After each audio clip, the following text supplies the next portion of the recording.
Hola, profe, muy buenos días, tardes.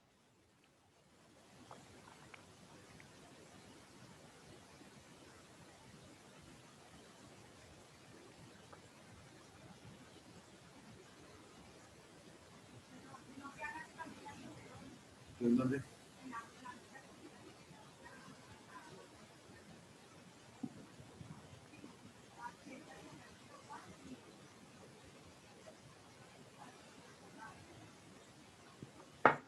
Ok.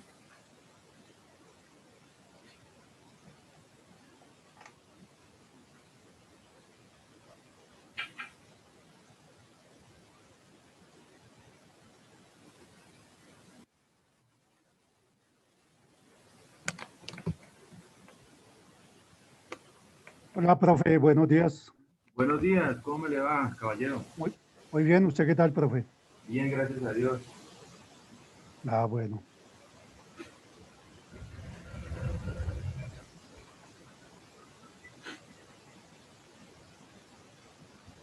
Ahí le envié mi trabajo, profe, si lo recibió. Eh, no, no he mirado el correo, ahora tienen que socializarlo. ¿Cómo? Ahora lo socializan.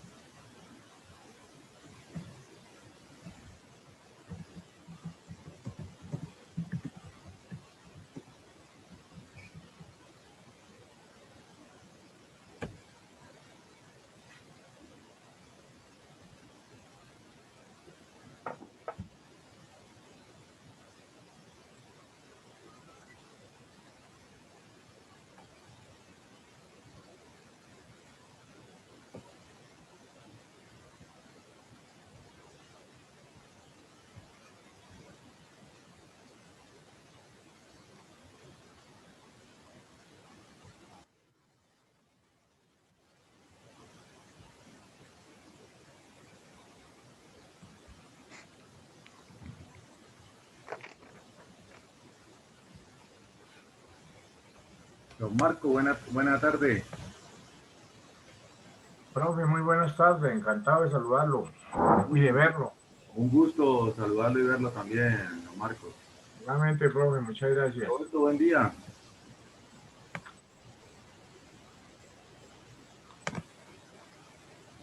Profe, buenos días, ¿cómo está, profesor? Doña Andrea, buen día.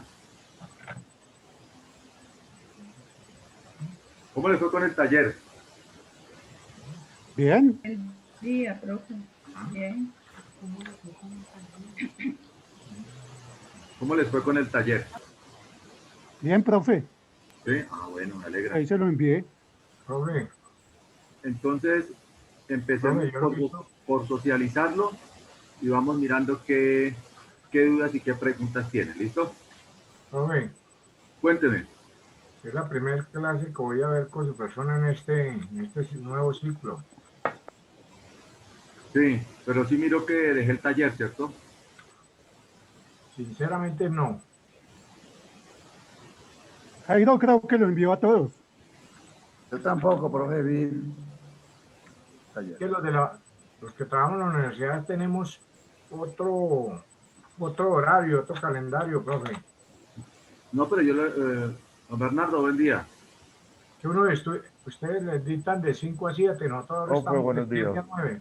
Estamos de 7 a 9 todos los martes, miércoles y jueves. De 7 de la noche a 9. Sí, no, sí la entiendo. Sí la entiendo, pero el taller lo envié por el WhatsApp. Ya.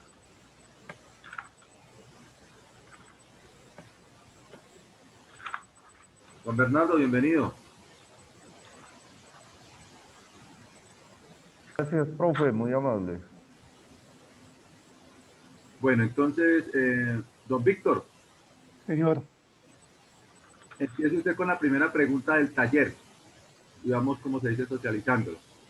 ¿en qué periodo se dio la Edad Media? Según el, según el taller y la explicación que se dio, el contexto de la Edad Media abarca desde qué tiempo a qué tiempo.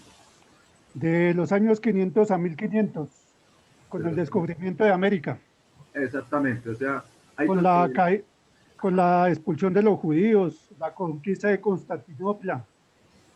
Correcto. Entonces se da cuando se da la expulsión de los judíos, se da la conquista de Constantinopla y se instala lo que es prácticamente la Edad Media del 476 al 1500.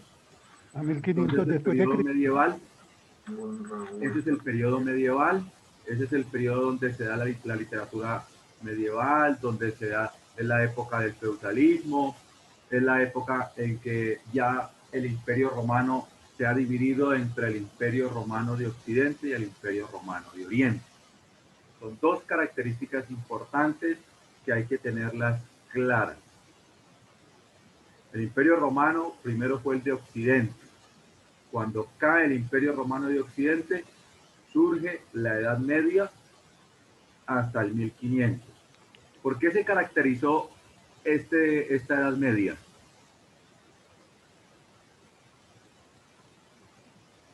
¿Cuál era el pensamiento del hombre medieval? Era una sociedad teocéntrica. Era una sociedad teocéntrica. Don Bernardo, ¿qué entiende por teocentrismo? O teocéntrica. Teocéntricos que Más durito, don tenían Bernardo, una... por favor. ¿Sí me escucha, profe? Sí, le escucho. Que tenían una creencia teológica única. ¿Una creencia teológica qué, don Bernardo? Única. Única.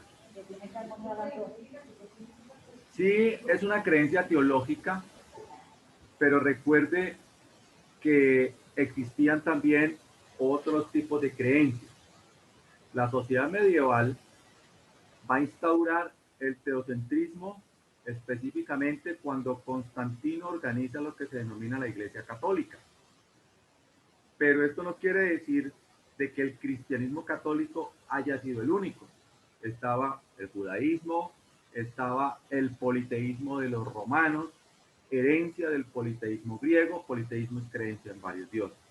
Entonces, se instaura un pensamiento teocentrista eminentemente católico, apostólico y romano, diseñado por Constantino en el año 300 después de Cristo. Esta es una de las características que hay que analizar. Entonces, como ustedes pueden mirar, Jesús no creó ninguna religión, él no creó religiones, el hombre es el que crea religiones, y en este caso Constantino, por temor, porque los cristianos se estaban reuniendo de forma clandestina. Entonces, doña Nelly, buen día. Y que ya eran muy numerosos en el imperio, ¿no? Claro, entonces Constantino ya tenía temor de que su imperio comenzara a caer. Entonces, ante esto, organiza se le da el nombre de cristianismo al cristianismo como religión oficial. Pero eso no quiere decir de que en ese momento no hayan existido otras creencias religiosas. Sí existían. Entonces, adopta un teocentrismo cristiano, católico, y lo que hace Constantino es lo que viene de la enseñanza del judaísmo, con la Torá, comienza a cambiar todo. Y ahí surge la figura del Papa, de ahí surgen los sacerdotes, de ahí surge todo lo que conocemos con la Iglesia Católica. ¿Entendido? Esa es una herencia de Roma. Siguiente pregunta, don Víctor. ¿Cuál era la realidad religiosa de la época? ¿Cuál fue su respuesta? La Iglesia, institución poderosa, profundamente religiosa. La Iglesia Católica, los papas tenían gran influencia en la sociedad. Correcto. Entonces, doña Nelly, estamos haciendo la socialización del taller de la clase pasada. Entonces, Profesor, no pude elaborarlo, qué pena con usted, me fue imposible. bueno, entonces aquí vamos solucionando y Y luego lo elaboro. Sí, señor, no se preocupe, yo le cumplo, pero realmente este fin de semana, estos días no pude, pues estuve muy... Y de ese taller hago evaluación, así que Se Sí, ponen las señor. pilas, ¿no? Sí, señor. Bueno, entonces, repítame la pregunta que se me fueron los Víctor, qué pena. ¿Cuál era la realidad religiosa de la época? ¿Y su respuesta cuál fue? La Iglesia, institución poderosa, profundamente religiosa. Los papas tenían gran influencia en la sociedad. Correcto, entonces, eh, cuando se crea el catolicismo, se crea la figura del Papa. El Papa es el que Constantino le va a llamar el sumo pontífice, de ahí viene la palabra sumo pontífice, que esto es herencia de los romanos, de todas estas cuestiones, sumo y pontífice. Entonces, se une esto, se coge la religión judía y se la comienza a cambiar para crear una nueva, que es la católica. Entonces, pero la función de la religión católica era de conservar mediante el vestigio religioso el poder imperial de Roma. Entonces aquí miramos que cuando Roma se traslada ya, después de que ha pasado toda la Edad Media y termina la Edad Media y cae el Imperio Romano de Oriente, porque recuerden que se dividió en dos, para los que acaban de llegar.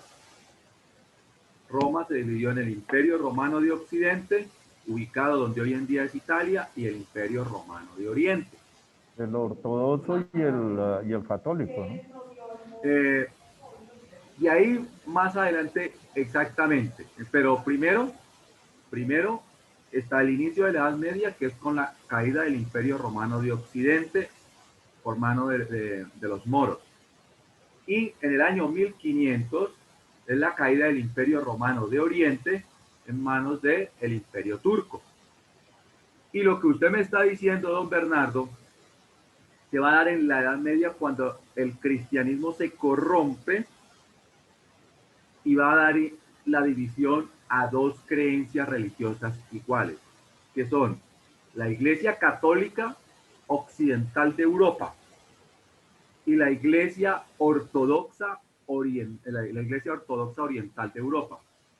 Entonces aquí miramos que como a nosotros nos vinieron acá los españoles, España está ubicado al occidente de Europa y el occidente de Europa profesaba un catolicismo y el oriente de Europa, lo que es Rusia, profesa una religión, la que acaba de decir don Bernardo, la ortodoxa. ¿Cuál es la gran diferencia? Los ritos son los mismos. El rito de casamiento, bautizo, las misas, todo es igual. ¿Cuál es la diferencia? De que la Iglesia Católica, ella controla el Estado. Porque recuerden que se surgen en la Edad Media los papas, hombres de Estado. Entonces los reyes tenían que hacer lo que el papa les decía. Eso no es nuevo, eso está en la historia.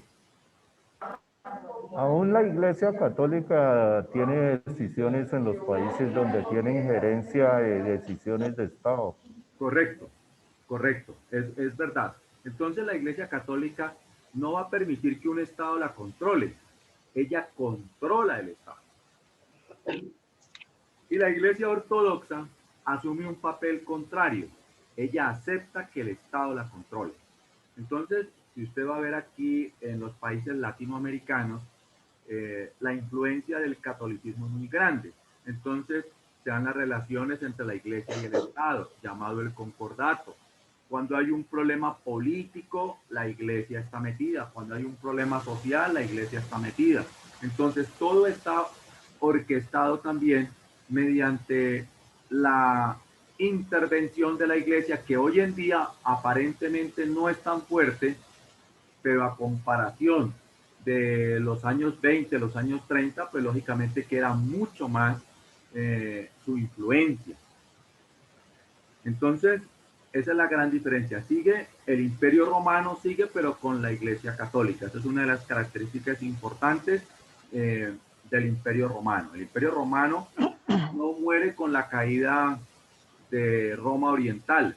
Sigue su legado con los papas, con la Iglesia Católica. Esa es una de las características que se dan ahí. Entonces, lo que está planteando aquí don Hernán es correcto. Entonces, es un pensamiento totalmente con una iglesia fuerte que va a gobernar la Edad Media durante 1200 años, va a colocar la Inquisición, persecución a los científicos, prohibido leer la Biblia, porque pues hay cosas en la Biblia que dicen la verdad, entonces no convenía. Por eso es que siempre se ha controlado al mundo por la ignorancia más que por la fuerza. Eso es una de las características. Y lógicamente que en esa época el occidente de Europa se va a unir con la iglesia, los reyes, entonces van a surgir los reyes católicos. Y ellos van a unir sus ejércitos para sacar a los judíos y a los árabes.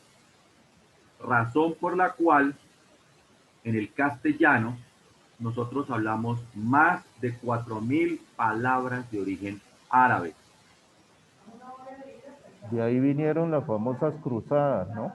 Correcto, don Bernardo, las famosas cruzadas lideradas por el Papa Urbano II. ¿Cuál era la misión del Vaticano en su momento? Convertir a la fuerza a todos los que llamaban infieles al cristianismo católico. Y el que no se sometía, el que no cambiaba su creencia, pues hubo pueblos arrasados por eso. 4000, 5000 muertos a punta de espada por imponer una creencia religiosa obligatoria. Entonces, ahí es donde van a hacer el papel los cruzados y toda esta cantidad. Buenas. Creo que don Lázaro, que acaba de entrar.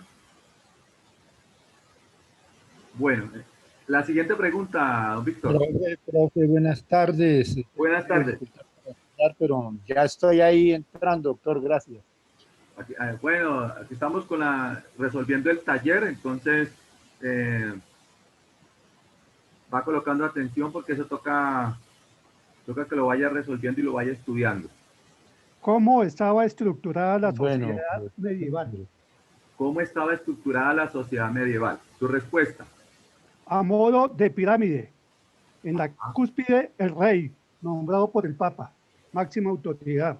La nobleza, el clero, el pueblo llano. Exactamente. Estaba una pirámide, pero en esa pirámide no aparecía el Papa o la Iglesia Católica en la pirámide, sino que ¿quién aparecía en la cabeza de la pirámide? El rey. El rey. Pero el rey era un títere. O sea, ¿qué sucede? Que los gobiernos siempre han estado manipulados desde siempre. Anteriormente, con más fuerza el Vaticano. Y hoy en día sigue igual, con una mezcla totalmente diferente, unido también al Vaticano como tal. Y así estaba estructurado, ¿no? Lo que dice. El rey, en la segunda escala social, ¿quién estaba? ¿Cómo? En la segunda escala social después del rey, ¿quién estaba en la pirámide? La nobleza. Dedicada a las tareas de guerra y caza, obligada a seguir el rey. La nobleza es la segunda. Entonces la nobleza eran todo lo que tiene que ver con la familia del rey, la gente que pertenecía a la corte. Y sus actividades eran liderar las guerras y la caza. Siguiente pregunta, don Víctor. Bueno, ahí sigue el clero y después el pueblo. El clero y el pueblo, correcto. Que en esa época, pues ustedes saben que estaba el sistema también económico feudal y lógicamente que había un vasallaje y unos esclavos como tal. ¿Listo? Bueno, acá no tengo bien la pregunta, pero dice, creo que era, ¿qué es el feudalismo? Exactamente. ¿Qué es el feudalismo? Organización político-económica. Existían dos elementos, el vasallaje y el beneficio. Entonces, el sistema feudal estaba un sistema social y económico. En esa época, pues, por todas las inseguridades, las invasiones bárbaras y todo esto, no había como un medio óptimo para el comercio. Entonces, el dinero no va a ser la fuente de circulación, sino que comienza el sistema feudal, la forma del trueque y otras cosas.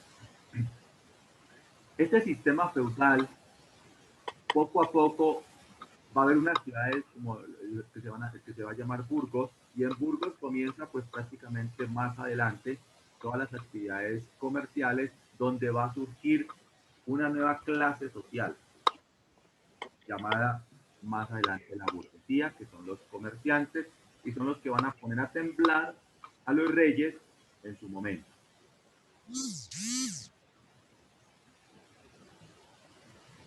¿Hasta ahí está claro? Entonces recuerden que el sistema económico medieval era el sistema feudal.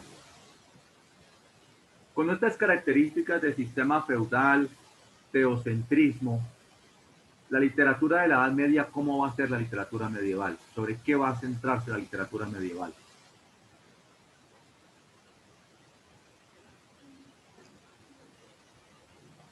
Sobre la lírica. Sí, la lírica, ¿qué más?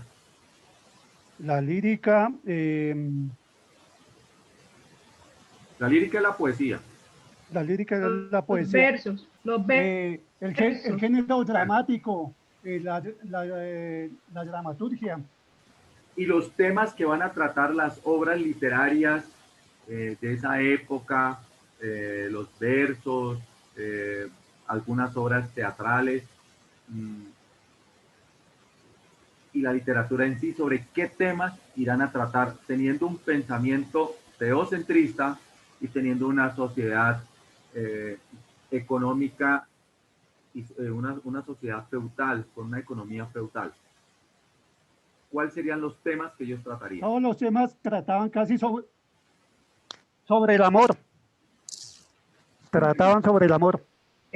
¿Y qué más? Ellos trataban sobre las guerras, caídas de imperios, descubrimientos de nuevas tierras,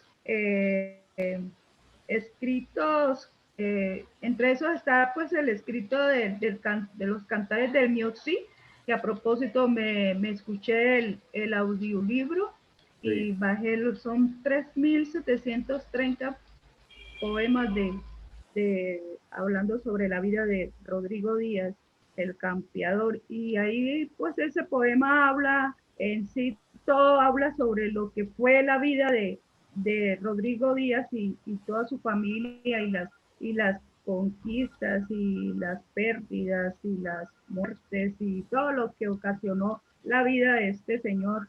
Está escrito ahí en ese libro, bien extenso y muy bueno leerlo.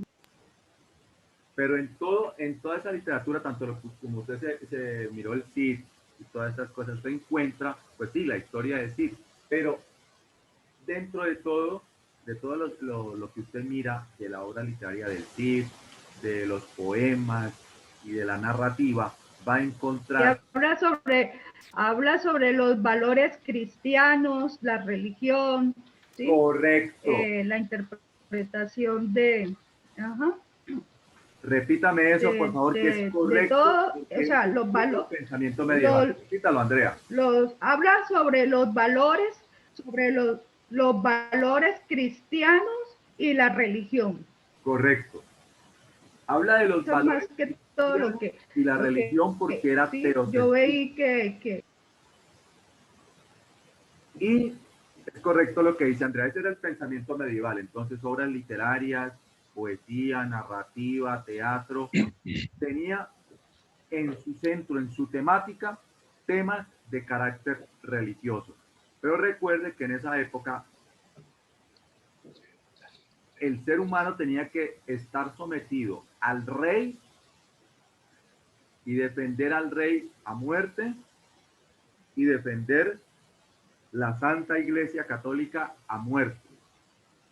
Entonces, el amor como tal es un amor a Dios, teniendo en cuenta que el rey es puesto por Dios y en su peor de los casos se hacían llamar dioses también, porque ellos sí tenían conocimientos, acceso a la ciencia. Al pueblo le dieron la astrología, todo lo que tiene que ver con los signos zodiacales y toda esa vaina. Pero ellos sí tenían astrónomos que estudiaban los astros con base científica. Entonces, de ahí viene de que al pueblo, hasta el sol de hoy, si usted mira, la gente comienza a mirar más los horóscopos y toda esta cantidad de supercherías y menos a lo que tiene que ver con la parte científica. Eso se lo debemos a la Edad Media y a que la iglesia escondía el conocimiento. O sea que al pueblo le daban la parte de la metafísica. Cuénteme, don Bernardo. Al pueblo le dejaban la parte de la metafísica. Correcto. Esa parte que no tiene base científica. Entonces, el signo zodiacal y toda esta cantidad de cosas de la astrología. Entonces, eso era un mecanismo para tener a la gente en otro tipo de pensamiento, más no en el pensamiento científico. Y por eso prohibieron también la lectura de la Biblia. Era prohibido leer.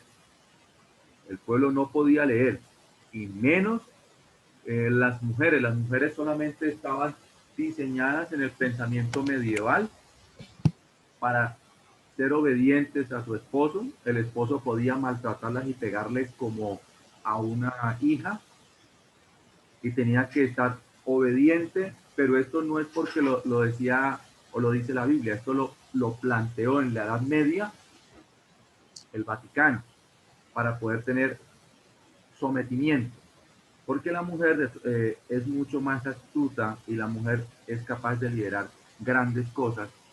Y es más, detrás de muchos de los revolucionarios, en realidad, quienes han estado detrás es la mujer. Si usted va a mirar a Gandhi, detrás de Gandhi estaba Indira Gandhi. Entonces, todo eso es lo que tenemos que empezar a analizar y a cuestionar. Dígame, me levantó la mano acá. Juana de Arco, ¿no, profe? Y en esa época Juana de Arco, ¿no? Juana de Arco fue una de las representantes muy importantes. Don Lázaro, cuénteme, ¿qué me va a decir?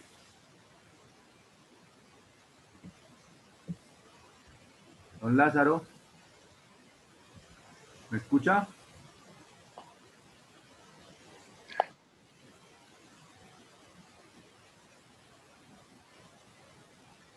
¿Me escucha, don Lázaro?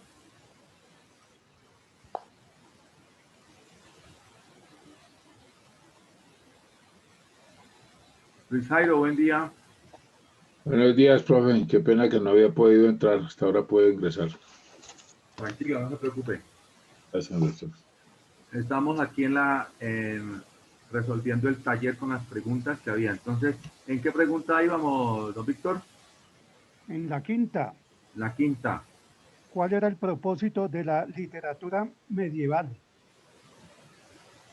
Hay un propósito literario en esa época. ¿Cuál era el propósito como tal?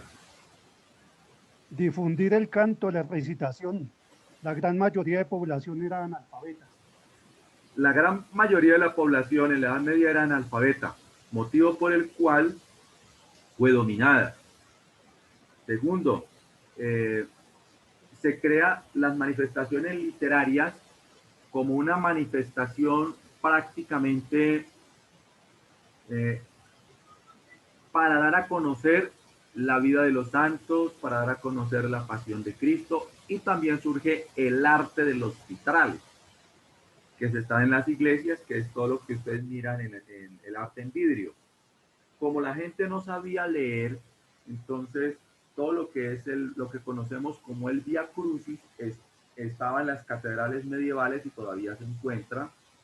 Y esto fue idea de Constantino para que la gente supiera solamente lo que le convenía al imperio y lo que le convenía a la religión católica, pero que no piense mucho más allá.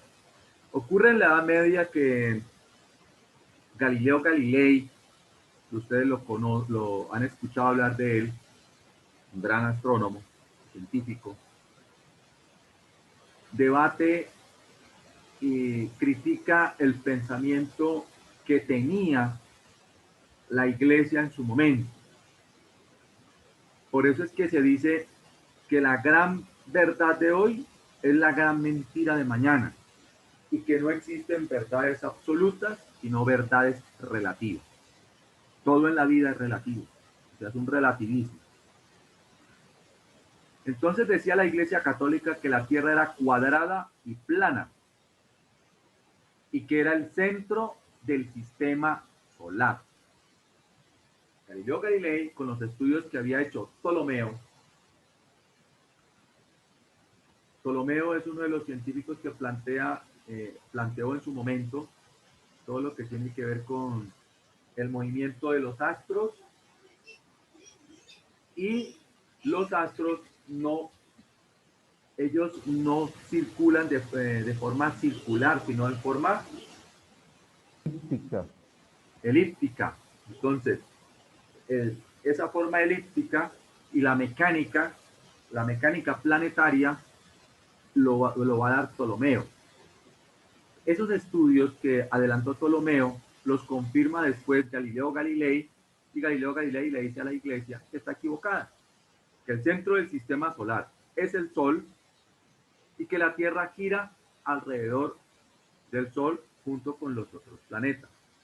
Entonces la iglesia lo llama, lo condenan por herejía, está preso, pero el preso allá sigue clandestinamente, le entran un telescopio porque él también fue uno de los pioneros en esa parte, y comienza a predecir, mira un eclipse y ya comienza a hacer cálculos para predecir el primer eclipse del Sol.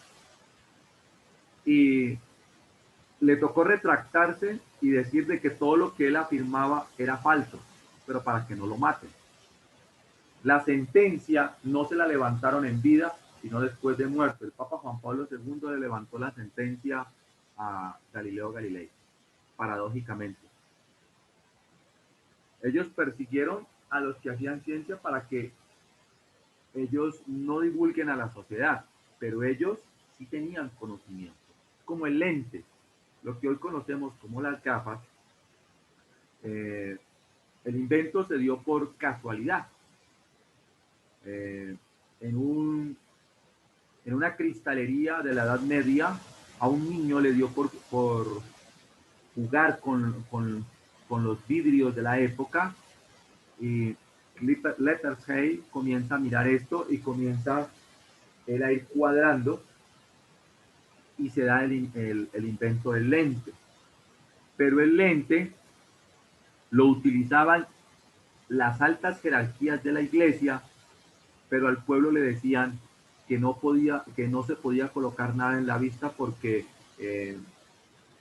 no estaba permitido. Entonces crearon un discurso de que alteraba la realidad y que eso no era de Dios, pero ellos sí lo utilizaban. Entonces es una de las características de Dios. Después ya más adelante, pues por allá no se quedó eso quieto, se descubrió todo eso y pues ya se convirtió prácticamente en uso del pueblo.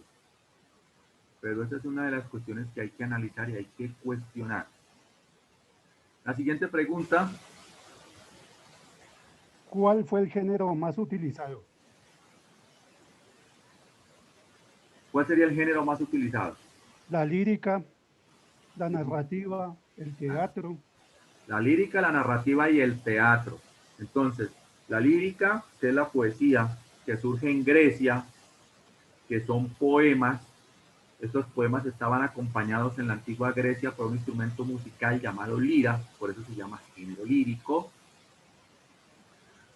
Va a tratar temas de amor, va a tratar temas religiosos, y después aquí hay que analizar también que con la invasión de los árabes y los judíos a la península ibérica, pues la literatura se va a nutrir no solamente con una riqueza literaria, sino que también el castellano va a adoptar más de 4.000 palabras árabes y unas palabras judías.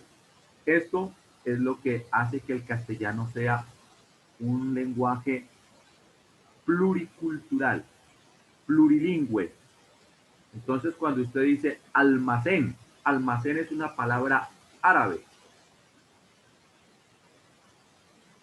Profe, una pregunta, ¿los árabes vivieron en España o mantuvieron su hegemonía sobre España durante 700 años, ¿no? Es correcto, don Bernardo. Durante 700 años los árabes tuvieron hegemonía en Europa y específicamente en España. Hay que hablar que los árabes, la invasión árabe tuvo hechos muy importantes y algo positivo. Primero, son los primeros que llevan el estudio de la medicina y crean la primera facultad de medicina en Córdoba, España. Entonces, esto es uno de los aportes más importantes de los árabes. Segundo aporte de los árabes son muy buenos en la parte comercial. Entonces, comenzaron ellos para poder traer sus productos de especias. Ellos lo que hicieron fue empezar, el Imperio Romano había construido unos caminos, unas carreteras de la época, pero los árabes comenzaron a ampliarlas y esto va a traer mayor avance a Europa y específicamente a España. Los árabes llevan consigo también su creencia religiosa, que es el islamismo. Entonces este islamismo está en contravía del catolicismo de la época, porque ellos tienen sus califas. Estos califas pues ya empezaban como a tener mayor aceptación dentro del pueblo europeo. Entonces los reyes ven amenazado su poder imperial y Roma, específicamente el Vaticano también, entonces organizan lo que tiene la sacada de los árabes, que eran apodados moros. Por eso cuando usted se leyó la obra del Cid, ahí se refiere a ellos como los moros. Y de ahí viene la palabra que nosotros utilizamos acá. No hablemos porque hay moros en la costa, que es una palabra que en la actualidad se utiliza. Hay moros en la costa, no hablemos. Esa palabra viene de los hechos guerreros que se dieron para sacar a los árabes de los ejércitos cristianos que se formaron por los reyes católicos en unión con el clero. Entonces el clero les decía que matar por Dios no era pecado. Entonces ahí es donde comienza toda esa cuestión. Ahí aparece Rodrigo Díaz de Vivar defendiendo a su rey, defendiendo a la Iglesia Católica, sacando a los árabes, quitándole a los árabes lo que ellos tenían, robándoles, porque eso fue lo que hicieron, y entregándole al rey, y el rey pues recibiendo todos los favores y por ahí derecho a la Iglesia Católica. Entonces, si vamos a analizar el Mío Cid que nos presenta a España, lo más bonito es ese Cid honorable, ese Cid que pelea por el honor, por la religión, o sea, como la parte bonita. Pero si vamos a mirar quién fue Rodrigo Díaz de Vivar, en realidad, vamos a mirar que Rodrigo Díaz de Vivar era un ladrón, un mentiroso, una persona totalmente contraria a lo que nos venden. Entonces, un asesino. Un asesino, correcto.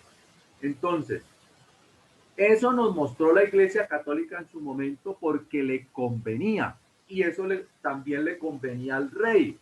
Entonces la sociedad pensó que esa era la figura más buena, tanto ética como moralmente. Pero si vamos a hacer el análisis, quitando lo que le conviene a la Iglesia y lo que le conviene a los reyes, miramos que sencillamente Rodrigo Díaz de Vivar fue un delincuente, un asesino, un ladrón, un violador de todos los derechos humanos, porque él cogía a los esclavos cuando ganaba la guerra, a los que perdían los capturaba, las mujeres de los combatientes y los hijos también pasaban a él. Él se quedaba con las mujeres, con unas, y otras se las mandaba al rey para que las esclavice y las use, y lo mismo a los combatientes y a los niños.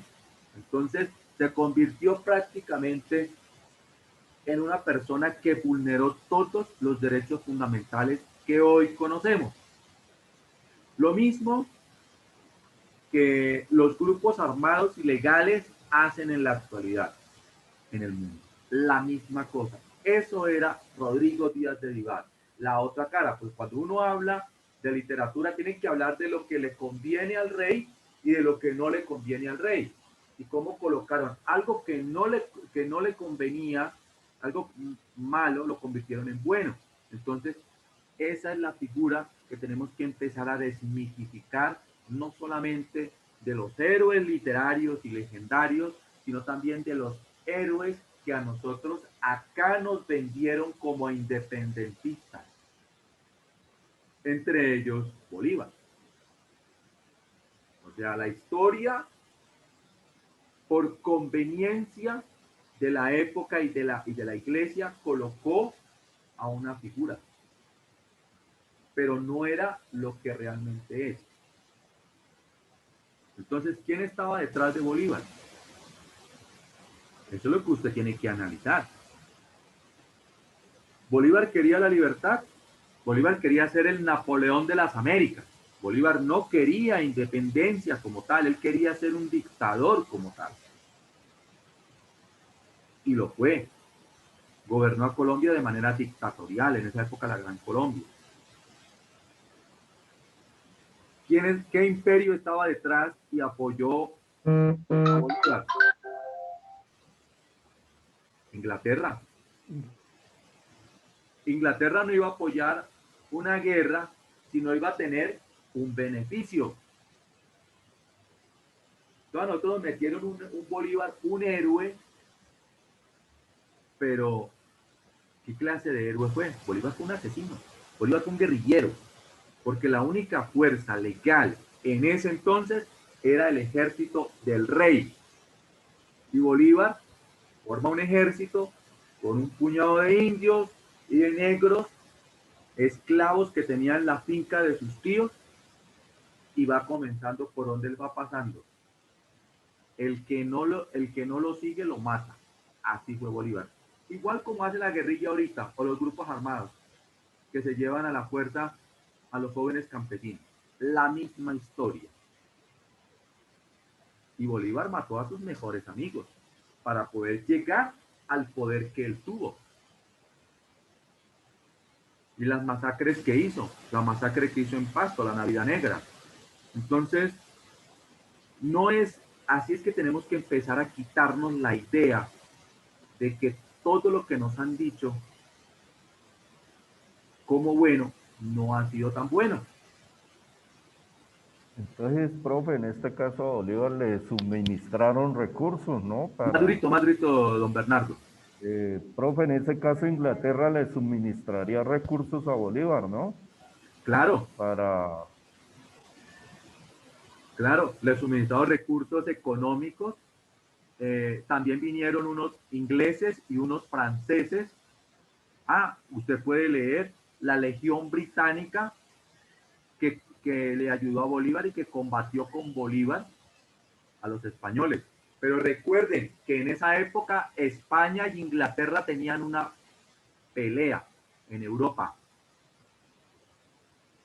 ¿Entendido? Así es como funciona la historia, cómo funciona la literatura y cómo funciona la política. Y usted va a ver aquí la política entre el Partido Liberal y el Partido Conservador, que le dio origen a la época de la violencia, y en la literatura colombiana a la época de la violencia. Usted va a ver que los dos partidos, los líderes de los dos partidos aquí en Bogotá, comían y bebían juntos mientras el pueblo en Colombia se mataba, unos con una guerrilla liberal, los otros con unas autodefensas conservadoras, o por la política los que no pertenecían a los grupos como tal. Pero los líderes sí estaban acá riéndose, comiendo y bebiendo juntos acá. Sí, por eso se en dice práctica que... en la actualidad. Profe, por eso se dice que Alfonso López Pumarejo y Laureano Gómez eran compadres. Exactamente. Usted acaba de tocar un punto. Alfonso López Pumarejo y Laureano Gómez, recordemos que Alfonso López Pumarejo y este otro Gómez, sí, pero no Laureano, sino el otro, que fue presidente. ¿Mariano Ospina Pérez? No. Es que hay, ¿Ospina Pérez? Hay este Gómez Hurtado que lo mataron, Álvaro Gómez Hurtado, y el otro es Laureano Gómez es el papá de Álvaro Gómez. Laureano Gómez. Laureano Gómez. Laureano Gómez gobernó de manera dictatorial en Colombia. Él fue el que, si usted mira el gobierno de Álvaro Uribe, es una copia idéntica de la forma de gobierno de Laureano. Por decreto lo hizo él. Y por decreto combatió las guerrillas liberales, hizo muchas cosas indebidas en Colombia. A él es que se le debe que el conflicto colombiano se haya agudizado aún más. Pero lo que dice acá Bernardo es cierto. El líder de esa época de los liberales y este señor conservador hasta los tuétanos que llevó a Colombia a una guerra fratricida, eran compadres y amigos. Entonces, así no, se viene manejando todo. Entonces, no solamente se dio en la Edad Media, se ha dado acá en Colombia. Entonces, tenemos que mirar y analizar qué hay detrás de todos esos hechos. Entonces, así como el mío sí, lo mostraron ante la sociedad como algo bueno y de valores, porque les convenía a nivel económico, político, religioso y cultural, pero no le convenía al pueblo. Entonces, eso es una de las características. Por eso hay que ver las dos cosas. Cuando usted lea una obra literaria, tiene que mirar y hacer las dos cosas. Contraponer. Porque el verdadero lector cuestiona y critica, no traga entero. Entonces yo me leí el Cid, entonces como me leí el Cid, esos son los valores importantes y todo eso. ¿No? Hay que mirar qué intereses había detrás, por qué lo sacaron, por qué lo mitificaron, por qué lo hicieron tan importante. Entonces, y cuestionar. La manera de llegar al conocimiento es con el cuestionamiento. Es como cuando usted va a conocer a Dios. Si usted duda de Dios, está más cerca de Dios, porque la duda es lo que más nos lleva al conocimiento de la verdad. Porque la verdad es relativa, la verdad no es absoluta. Vaya hacia Sócrates. Sócrates, desde su tiempo en la antigüedad. En ese caso, pues entonces Dios es un mito, es un mito. Repítame, doña Andrea, que se le entrecortó y no le escuché. Que en ese caso Dios es un mito, porque no se sabe a ciencia cierta si existió o no existió. Desde el punto de vista científico, desde el punto de vista filosófico y desde el punto de vista literario, la literatura lo maneja como mito a Dios. O sea, desde la literatura, Dios es un mito. Desde la ciencia, Dios no existe. Es un invento del hombre. Desde la filosofía, sencillamente Nietzsche mata a Dios y desde ahí Cervantes también lo cuestiona, y todo esto es algo que tenemos que analizar desde el punto de vista científico, literario y filosófico. Pero desde el punto de vista religioso, y se los digo a pesar de que creo en Dios, pero no en el Dios que lo dicen las religiones como tradición, sino en un Dios distinto, en un Dios de amor, un Dios diferente, porque Dios como tal sí existe, pero con otras implicaciones. Entonces acá en la Edad Media cogieron a Dios y por medio de la idea de Dios sometieron al hombre, pero no es Dios, es el hombre. Es el hombre que para poder sacar provecho ha manipulado la idea de Dios. Entonces, tienes que analizar entonces los escritos cuando te enfrentes a una lectura. Si es una lectura científica, tienes que saber que la ciencia niega rotundamente a Dios, desconoce. Profe, Toda la pero en este explicación que da tiene que estar medible y tiene que estar comprobada, porque si no... Entonces, se dice, por ejemplo, el Big Bang. El Big Bang fue el origen de la creación del universo. Hoy en día, ya la ciencia descubrió que hay algo detrás del Big Bang, que es el vacío. ¿Y qué hay después del vacío? O sea, la ciencia siempre va a tratar de indagar, la verdad del origen de todo. Pero entonces, cuando usted se enfrenta a un texto, tiene que mirar si es filosófico, si es literario, y dependiendo de eso, usted tiene que enfrentarse al texto y dar la solución. Si usted va a mirar un texto filosófico, pues Dios es visto como una mitología también, pero también como un pensamiento, y de aquí vienen los planteamientos filosóficos. Por ejemplo, Oparín, por ejemplo, comienza a cuestionar las religiones, y Oparín dice, la religión es el opio del pueblo. Sí, la religión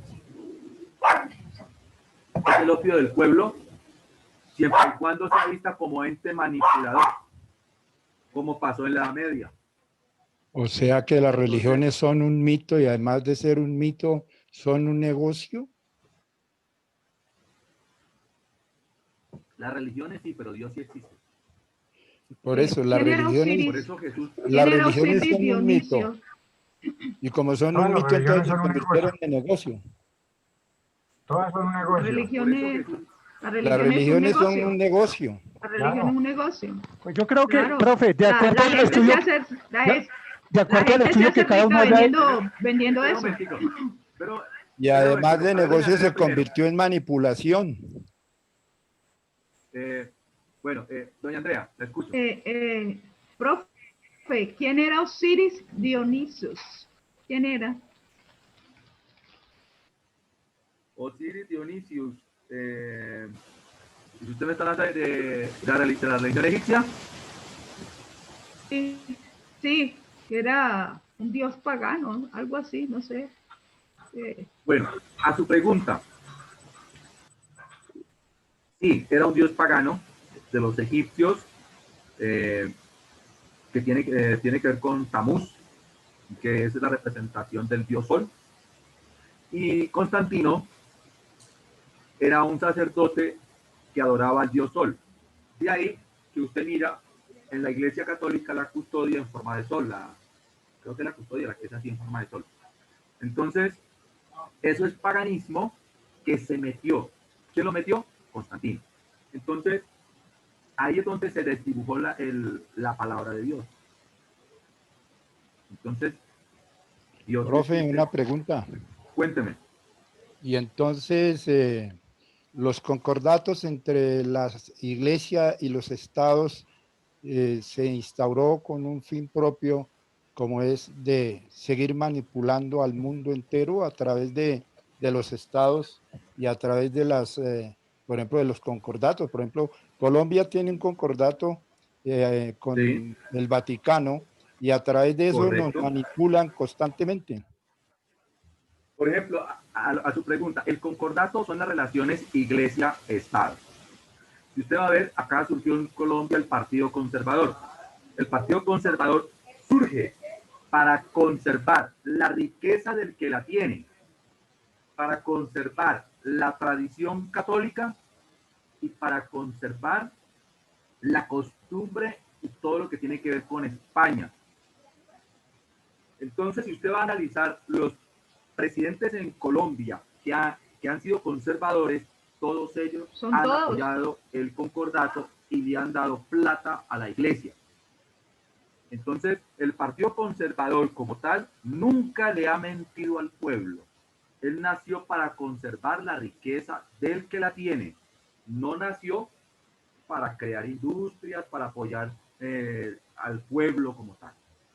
Entonces, si usted mira los partidos en Colombia de ahora, tiene que mirar que hasta el Partido Liberal actual es conservador.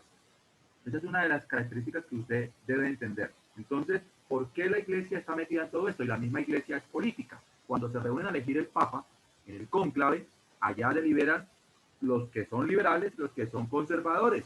Entonces, eso es la cuestión que hacen y que sabemos papas cuando ellos se han reunido. La iglesia es política. La Biblia es política. Es una de las cuestiones que usted tiene que leer. Entonces, cuando usted va a leer literatura, tiene que ubicarse en los tiempos. Acá estamos mirando la época medieval, que hacemos recuento y nos vamos a lo de Colombia y todas estas cosas como explicación, pero retomando, nos vamos otra vez a la Edad Media. Y todo encaja de acuerdo al sistema montado en su momento, que era un sistema económico feudal, teocentrista católico cristiano, donde estaba la nobleza. Entonces necesitan la figura de un héroe. Por eso van a surgir 3 cantares en Europa. En España, el cantar del Mio Cid. En Alemania, el cantar de los Nibelungos. En Francia, la chanson de Roldán, canción de Rolando. Características de estos 3 cantares. Primero, una literatura anónima. O sea, no se sabe quién es el autor. Como pudo haber sido uno, como pudo haber sido un grupo de personas que fueron anotando y fueron escribiendo. Segunda característica, la figura de un héroe. Entonces, Rodrigo Díaz de Vivar en España, Rolando en Francia y así sucesivamente. Entonces, una figura supuestamente con unos valores éticos que le convenían a la élite del momento y al clero. Entonces, aquí es donde hay que analizar. Todas las expresiones literarias, todas las expresiones artísticas, en su momento legalizadas, fueron las que ellos miraron por conveniencia. Pero como siempre van a haber escritores que van a ver mucho más allá y van a haber artistas que van a poner el dedo en la llaga, pues ellos los van a perseguir y para eso estuvo la Santa Inquisición. ¿Hasta ahí está claro? ¿Está claro hasta ahí? Sí, profe, está claro. Entonces, en conclusión, Dios sí existe. Lo que no podemos permitir es ninguna manipulación religiosa. Váyase a la verdad. Lea. Y mire y compare en realidad. En este caso, si usted es cristiano, católico o cristiano, váyase a la raíz que tiene que ver con todo. La raíz de todas las religiones cristianas es el judaísmo. El Antiguo Testamento de todas las religiones, católica, protestante, es el judaísmo.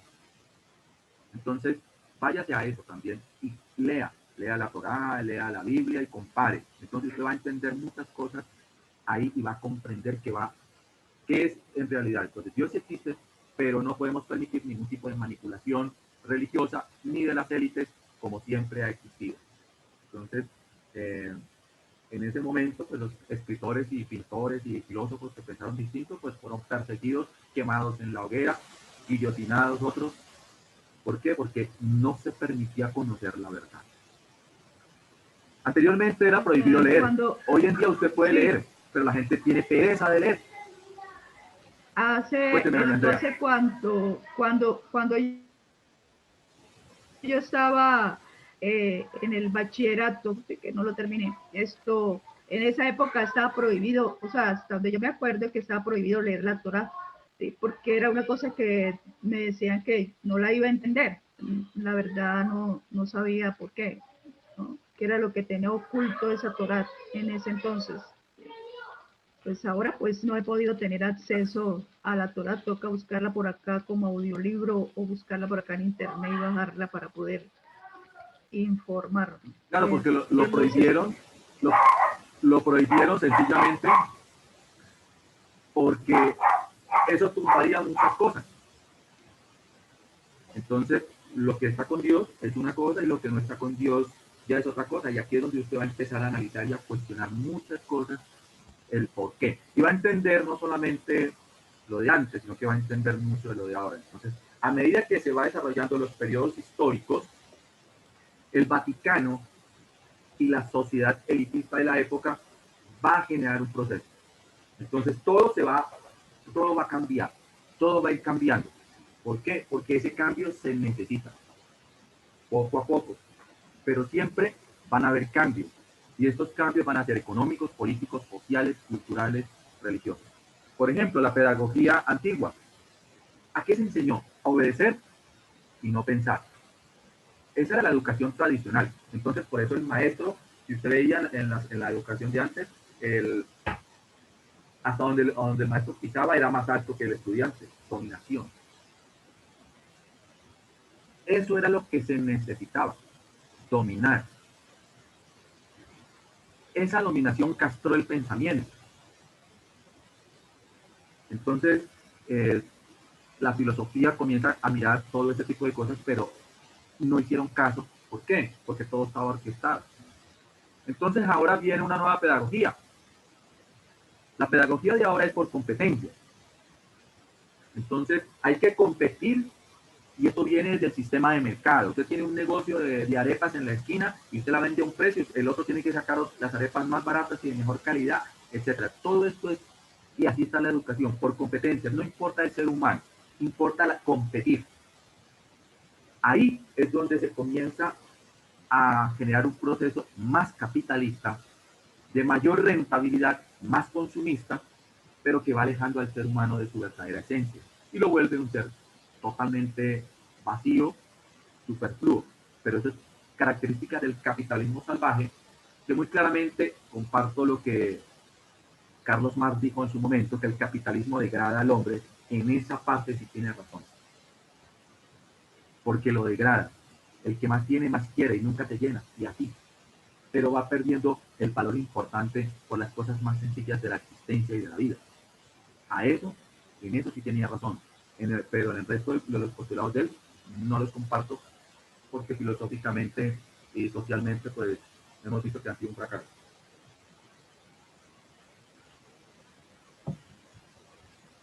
Siguiente pregunta, don Víctor. Entonces, lo más importante es leer, analizar y discutir, y no repetir lo que alguien dijo.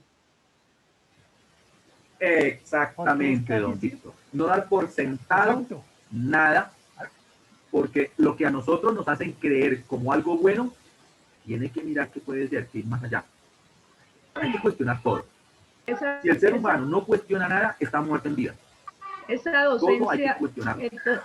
pero entonces esa docencia académica que daban antiguamente, ¿sí? En la cual a nosotros nos enseñaban todo lo referente a los libertadores, a los conquistadores, a todo eso es absurdo, o sea, no sirve, ¿sí? Deben de entonces reformarla para que los nuevos estudiantes ya vengan con un concepto mejor, ¿sí? De lo que es en realidad esta educación, porque yo para qué voy a aprender o para qué voy a enseñar algo que tiene una referencia de que es mentira. No, pues ahí está lo que dice el profe, ahí está lo que dice el profe. Ellos ya tienen más métodos de estudio, ya tienen dónde buscar más. Anteriormente se basaba uno en el profesor y el libro, nada más. Sí, más. Exacto. Pero entonces la pregunta que hace doña Andrea sí tiene una implicación pedagógica e histórica importante. ¿Por qué se enseñaba de los héroes anteriormente? Si usted abre un libro de historia antiguo, le va a hablar de todos los héroes. ¿Cómo estaba Colombia en ese momento? Todo eso es referente. No tenía, estaba en una anarquía. Peleas intestinas después de la independencia, después de que se dio bolivaristas santanderistas, patria bolivaristas santanderistas, guerrilla liberal, autodefensas conservadoras. Entonces vienen las peleas, José María Obando, Tomás Cipriano de Mosquera, todo ese cuento. Esa inestabilidad política llevó a que se trajera mención a los héroes para poder ver que las nuevas generaciones vean esos héroes y traten de apoyar al Estado de turno en su momento mediante las fuerzas militares. Fue un mecanismo que le convenía a la élite criolla que había hecho todo el proceso libertario y que había participado en el 20 de julio. Y si usted va a mirar todo este tipo, vaya a ver quién era el tatarabuelo de Vargas Lleras. El tatarabuelo de Vargas Lleras fue el que participó en el intento de asesinato de Simón Bolívar en la noche septembrina porque se disputaban el poder. Y esa misma élite es la que está gobernando. Los Pastrana, los Turbay, Vargas Lleras. los Lleras, los Santos. Entonces, si usted va a ver quién era la tía abuela de Juan Manuel Santos, el presidente de Colombia. Ella fue una guerrillera que apoyó a Bolívar. Entonces, las ideas de los Santos han sido, uno, de ideas liberales, y dos, ellos vienen de tradición y familia masona. La tía abuela era masona en Lautaro, igual que Simón Bolívar. La masonería es una logia que nace por allá, y todo esto es lo que tiene que mirar usted en los gobernantes. Entonces, Tomás Cipriano de Mosquera también. Colombia ha tenido 42 presidentes masones. Pero ya usted puede investigar qué es la masonería, es una logia y toda esa cantidad de cosas. No es tan bueno como se cree. Entonces, ahí es donde están las cosas. Que aquí, a su pregunta, aquí siempre han gobernado los criollos que participaron en la Revolución de Independencia del 20 de julio. Pero si usted se va a preguntar si Caldas, Torres, querían independencia absoluta, usted va a ver que no. Ellos tenían poder económico, pero no tenían poder político. Tenían la plata, pero no podían gobernar. Entonces, ellos intentan hacer el 20 de julio y les sale mal, porque estaban las ideas ya de Antonio Nariño, quien es el verdadero revolucionario, que sí quería una independencia absoluta, pero él estaba preso en Cartagena. Entonces, los seguidores de él son los que comienzan a que el 20 de julio se salga de las manos, porque lo que es Torres, Camilo Torres, Caldas y los hermanos Morales, que todo fue un pretexto para el florero, ellos querían gobernar ellos, pero que se siga como colonia de España, o sea, no querían independencia. Ellos querían poder político. Mientras que Nariño sí quería independencia. Esta es una de las cuestiones que hay que analizar. Y toda esta élite que participó allá en el 20 de julio es la misma élite que sus descendientes siguen gobernando ahora. Entonces, esta élite no le interesa un pueblo educado, no le interesa un cambio en la mentalidad, solamente necesita obreros. Por eso, cuando Uribe fue presidente, sacó un proyectazo que la gente dijo, uy, qué buen presidente. Escuelas para el trabajo y el desarrollo humano. Porque aquí necesitan obreros, no necesitan gente pensante, porque una gente pensante hace el cambio. Usted se imagina donde el pueblo colombiano comience a pensar y donde ya los por eso es que ahorita, si usted va a analizar, y Jairo que de pronto fue militar, los militares no les gustan los bachilleres,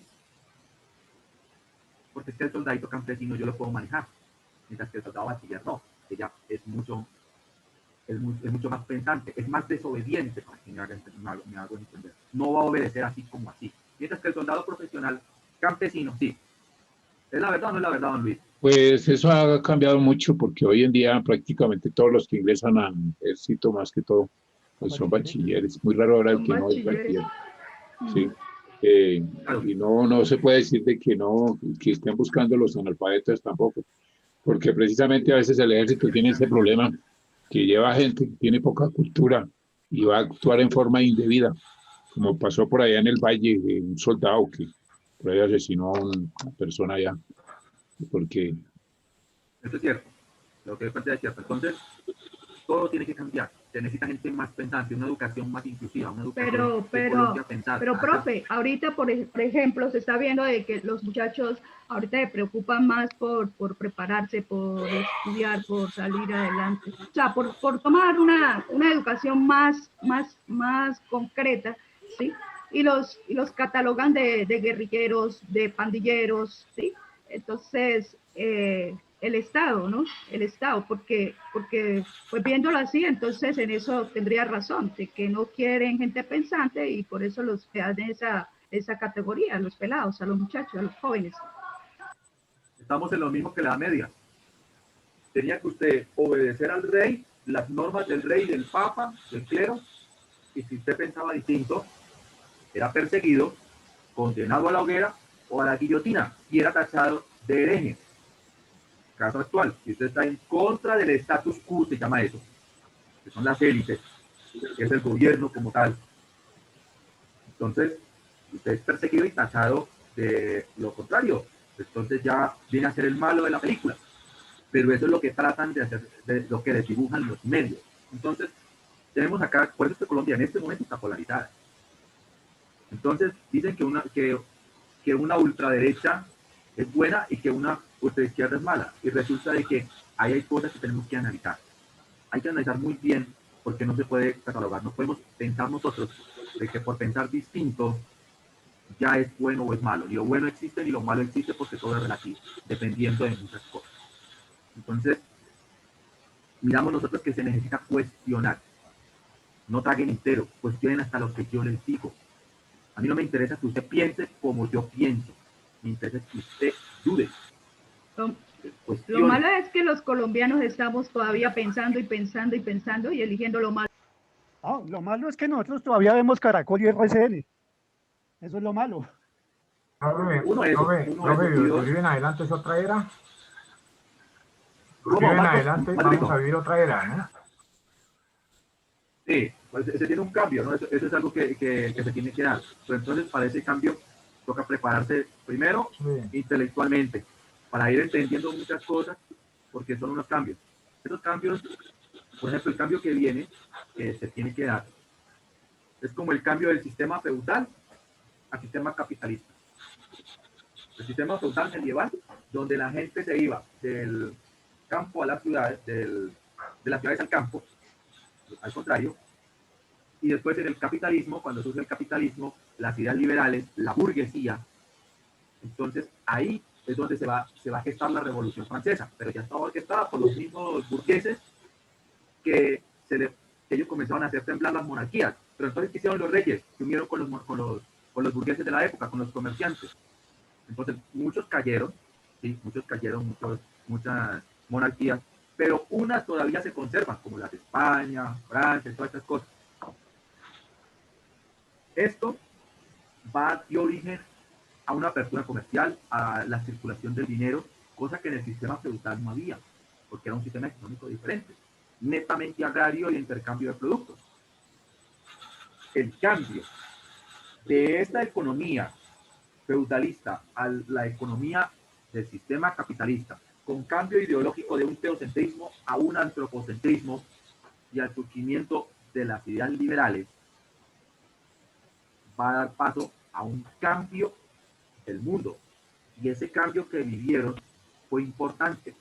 Desencadenó alejamiento del sistema religioso, aumento de la ciencia, desarrollo tecnológico, comienza el desarrollo científico, comienza el cambio en el sistema educativo, ya no tan teocentrista, sino un poco más antropocentrista. La filosofía entra y la literatura a hacer el cambio en la manera de pensar y la manera de expresarlo. Por eso es que es tan importante la filosofía y la literatura. Y por eso no le dan la importancia que tiene. Usted se imagina, por ejemplo, mire aquí, en Colombia, ¿cuántas horas de filosofía dan en un colegio? 2 horas a la semana. ¿Qué pasaría si se intensificara como las matemáticas? Se enseñaría. El cambio sería brutal, pero eso no conviene al status quo, porque saldrían hombres como Jaime Garzón. Entonces, solamente un poquito por encima, como para que, y eso que son 2 años que dan, 10º y 11, haga la cuenta, 2 horas en 2 años, que ni siquiera son 2 años. Entonces, pues lógicamente que no va a haber un pensamiento como tal, para cambio y para transformación. Esa es una de las cuestiones. Es más, hay un senador del Partido del Centro Democrático que pretende que se quite el área de filosofía, y el presidente de Gaviria quitó prácticamente la enseñanza de la geografía y la historia. Entonces le metió otras cosas, ciencias sociales, y le metió cátedras y todas estas cosas, y que medio se enseñe algo de historia, pero no mucho. Entonces hay una cantidad de ejes que se metieron, pero la enseñanza de la historia y la geografía, Gaviria la quitó. Se está planteando nuevamente porque se hace necesario. conocer, porque un pueblo que no conoce su historia está condenado a repetirlo. Entonces, desde Gaviria hasta la actualidad se ha cercenado el conocimiento histórico. Entonces, ojalá que se ponga en práctica la sentencia para el próximo año, que se vuelva a dictar la cátedra de historia y geografía. Entonces miramos nosotros y a veces no le colocamos cuidado a lo que hacen los gobernantes en los proyectos, pero eso es totalmente nocivo para un país. La siguiente pregunta, por favor. ¿Qué abordaban los contenidos en la Edad Media? ¿Cómo? Repítame la ¿Qué fuerte. abordaban los contenidos en la Edad Media? ¿Cuál fue su El respuesta? tema constante y más importante era el amor. Sí, fue el amor a las instituciones religiosas, el amor al rey, el amor a la pareja como tal. Entonces, ese es uno de los contenidos que se manifestó. Por eso es que cuando se va a dar ya en el Renacimiento, de que están con la burguesía, la Revolución Francesa y todas estas cosas, se va el paso al romanticismo que nace en Alemania, ¿no? Entonces el romanticismo fue un movimiento literario, pero es político y va a influir mucho en la política. Entonces, en su primera etapa, por ejemplo, si lo vamos a mirar aquí en Colombia, fue el romanticismo libertario, ese amor a la patria, de la lucha por la libertad, de dar la vida por la patria como Atanasio Girardot. Entonces, tiene que ver con esa parte de esa literatura romántica, de tomar las armas por la libertad. Por eso es que se dice que los guerrilleros son románticos, por esa parte, porque Bolívar lo fue. En la segunda etapa del romanticismo, ya es un romanticismo amoroso, pero el romanticismo surge como un mecanismo de expresar el amor y de que solo con el amor se puede superar todas las cosas y es un mecanismo de evasión, ¿no? Porque cuando surge el romanticismo, por ejemplo, vamos a hablar de la obra cumbre del romanticismo que se escribió aquí en Colombia, en el Cerrito Valle, que es La María de Jorge Isaac. Lo que hace es ocultar un desgobierno y una crisis que estaba viviendo Colombia. Imagínense un periodo después de la guerra de independencia, pobreza, miseria, desgobierno, anarquía. Entonces, ¿cómo se oculta todo eso? Con el amor. Entonces es un mecanismo de evadir la realidad. Esa es la literatura por evasión, ¿no? La literatura por evasión es la que evade, no habla de la realidad. Mientras que el naturalismo te va a hablar de la realidad cruda tal como es. Te va a hablar del alcoholismo, la prostitución, la corrupción, todo tal cual es, con las palabras sórdidas. En cambio, el realismo te va a hablar de una realidad maquillada. Entonces la gente dice, no, es que yo estoy expresando literariamente, o en este cuadro, o en esta pintura, es realista. Habla de la realidad, pero la maquilla, la pone más bonita. Entonces, si hay hambre y miseria, pues escribe sobre eso, pero lo coloca muy bonito, como para que no sea tan fuerte. Lo maquillan, sí. Lo maquilla, mientras que el naturalismo lo plantea tal cual es, con las palabras como son, con los colores que es en la pintura como es, y esto es algo que hay que empezar a analizar en los movimientos. Entonces, todo este tipo de movimientos que se van a dar en la literatura tienen que ver no solamente con la literatura, sino con el pensamiento, o sea, con la filosofía, y va a influir en la política. Y al influir en la política, pues va a influir en la economía. Entonces, ¿por qué cree que dictadores como Pinochet, como Videla, como el general en España, que se me escapa el nombre del dictador que hubo en España, de la guerra civil, Franco? ¿Por qué Francisco Franco. el de la guerra civil española 1936-1939?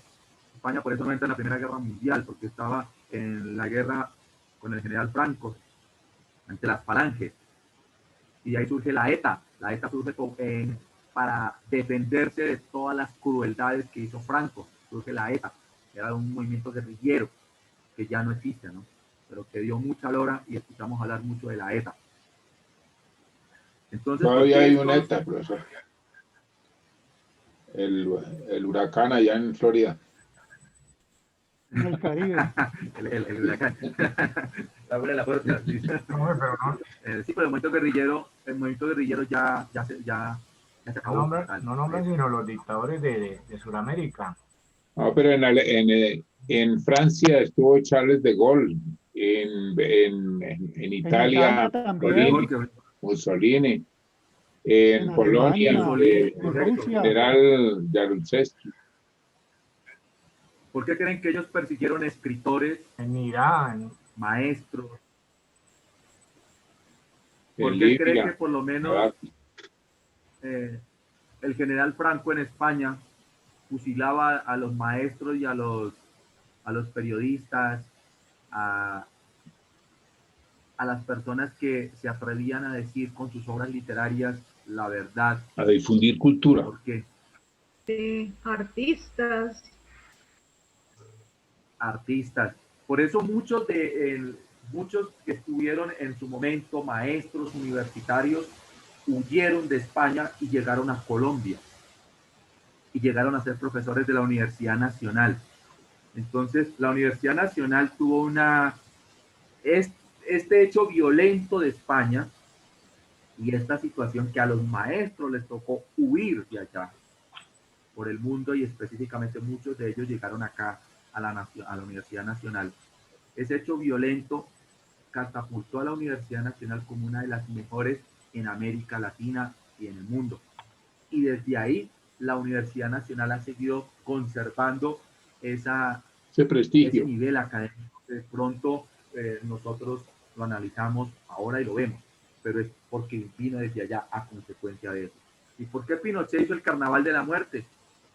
Cogía a los profesores, a los escritores o a la persona que estaba pensando que difundía, los metía presos, después les hacía aplicar una inyección y los mandaba en un avión y ya dormidos los lanzaba al mar. Así hizo Pinochet, Carnaval de la Muerte.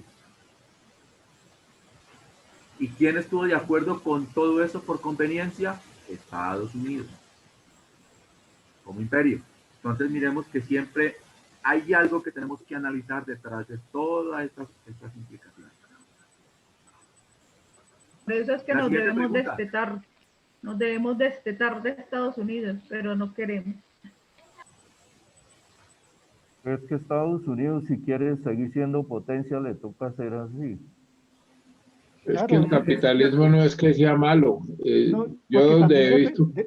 Dependemos también de Estados Unidos. Claro, en mucha u otra forma uno depende. Vivimos de los dólares, pensamos en dólares, nos vestimos de estilo americano, queremos hablar inglés y despreciamos los gringos, entonces es como doble moral. Sí, sí. Y donde han estado los gringos, yo no he visto que haya pobreza, miseria. Ahí en Panamá, por lo menos que estuvieron los gringos gobernando 100 años, les dejó su buen canal y ellos están bien. Por ejemplo, entonces también se le llevó un poco de millones de dólares. No, pues es que le invirtieron al canal también y eso, pues lógicamente el que invierte pues tiene que sacar algo, no va a sembrar para no recoger. Claro, eso pero a él le dejaron su buen canal. Sí hay que tener relaciones con otros países, ¿no? Eso es lógico.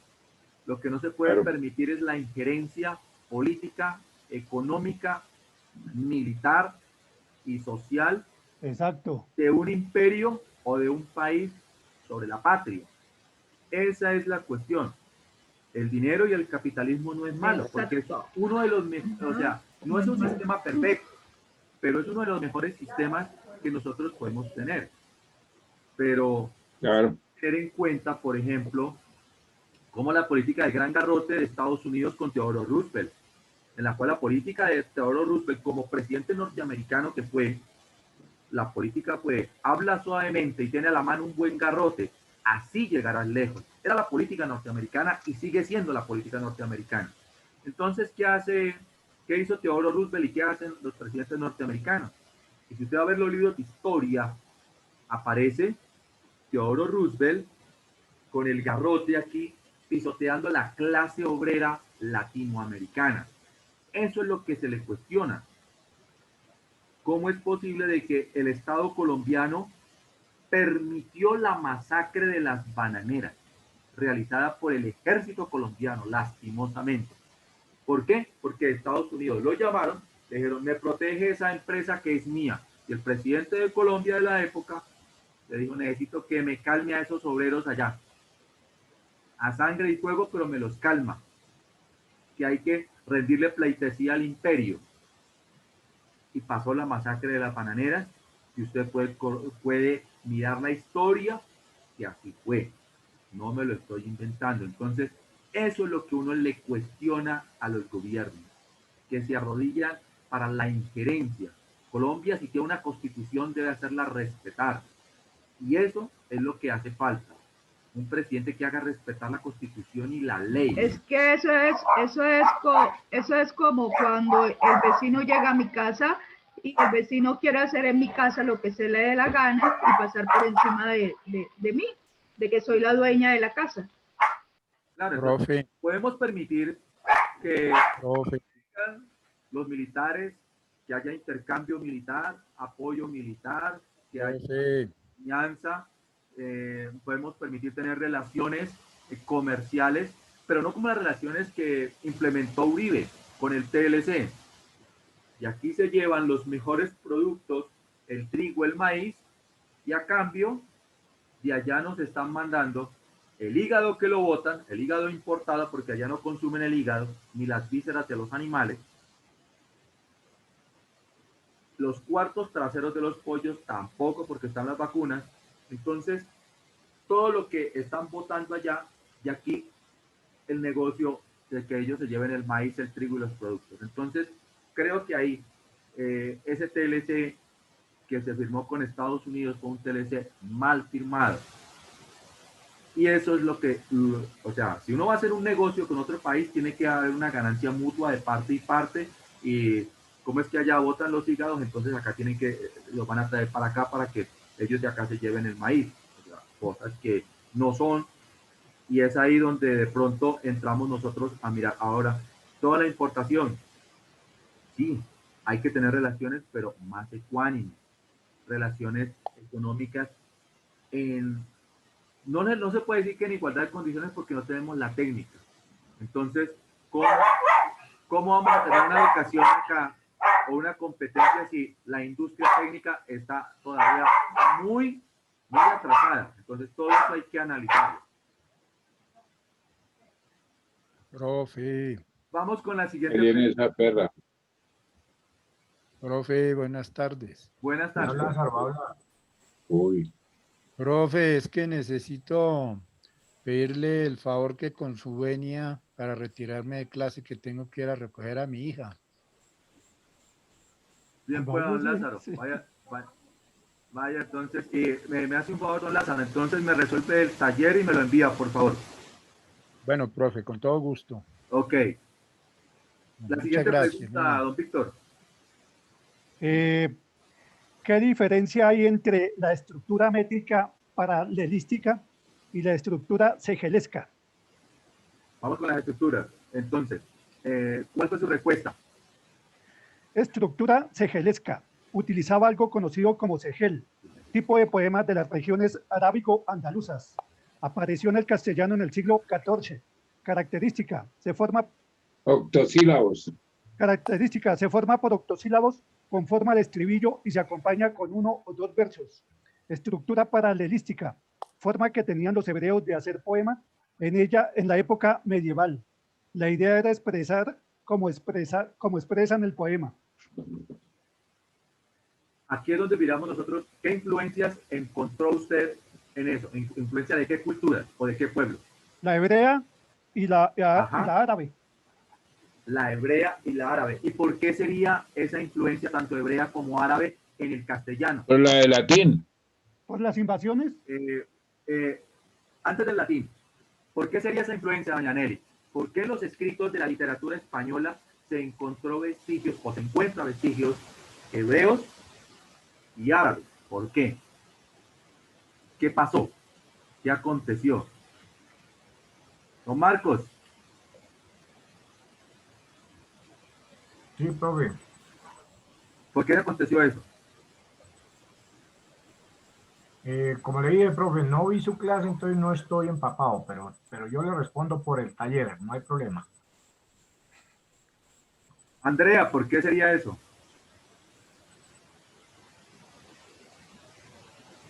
No, no, paso. Ahí sí paso. Don Luis. ¿Por qué puja, Víctor Pues Hugo? hasta donde yo tengo por el latín, pero no sé cuál sería la otra influencia es decir, el idioma. Profe, sería por las invasiones árabes y invasiones árabes y de los hebreos hacia España. Correcto. Los hebreos son los mismos judíos. La lengua que hablan los judíos es el hebreo. Entonces, por eso, ahí no le dicen judíos, sino un sinónimo, hebreo. Entonces, las invasiones árabes y la diáspora judía, ya saben que es una diáspora, ¿no? Que al pueblo le toca... Esparción por todo el mundo. Exactamente. Esparcidos por el mundo. Exactamente, y esa, aunque para los que son curiosos, está en la Biblia, ¿no? Le dice Dios al pueblo judío que serán esparcidos por el mundo, pero que cuando la higuera retoñe, comenzará su retorno porque se acerca el Mesías. Entonces, ahí se cumple en 1948, cuando Israel se consolida como Estado y empieza lentamente el retorno del pueblo judío del mundo hacia Israel. Entonces, se han cumplido las dos, para los que son curiosos, a ir a mirar más allá. Entonces, la diáspora judía está en la Biblia, esparcidos por el mundo. Entonces, en la Edad Media, los judíos huyen de la persecución que ellos fueron víctimas allá, porque los judíos han sido el pueblo más perseguido.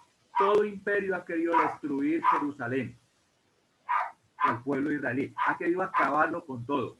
Hasta Hitler quiso acabar con el pueblo judío. Entonces, todos los imperios, unos los han llevado cautivos, otros han destruido Jerusalén. Entonces, si usted va en la historia de Jerusalén, siempre va a encontrar toda esa situación. La invasión, la destrucción que llevó a cabo no solamente Roma, sino los otros imperios. Y aún en la actualidad sigue amenazada Israel. Por eso, si usted va a visitar Israel, allá tienen búnker. Si usted va de visita a Israel, lo primero que le dicen, en caso de que venga un misil, están las sirenas y el pueblo vive en constante zozobra. Apenas suena la sirena, todo el mundo tiene que correr al búnker. Los búnkers allá están perfectamente diseñados para que tengan abastecimiento de comidas, refrigeración, habitaciones, cuartos, toda esa situación. Entonces, todavía viven eso. Entonces, esa situación literaria se dio por la invasión histórica de la diáspora judía a la península ibérica y también por la invasión árabe. Por eso tenemos esos escritos que se dan por eso. Miren el hecho histórico, cómo influye en la literatura.